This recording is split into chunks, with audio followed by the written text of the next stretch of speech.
Welcome to Checkbuster. In this tutorial, I'll teach you how to create a template so you can conduct an inspection based on a template. So, you want to go to your menu, click on Templates, click on the plus button in the right corner, add your own, insert a template name. We're just going to call this Demo Template since this is just a tutorial. Now, you can add a couple item types by clicking on the plus button again. We're just going to add a couple item types. We'll explain every item type in later tutorials. For now, I'm just going to go with the yes, no. Save. Add another item type.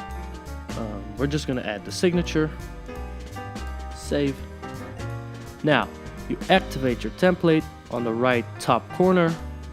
Now, every team member can use the template to conduct an inspection.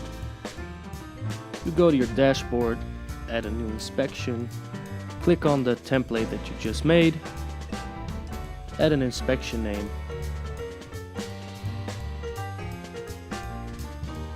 and there you have it. Everyone in your team can use this template that you just created. We hope that we have been able to help you to create your first template. We'll be back soon with new tutorials. Make sure to download our new app. Inspect and report, share and improve.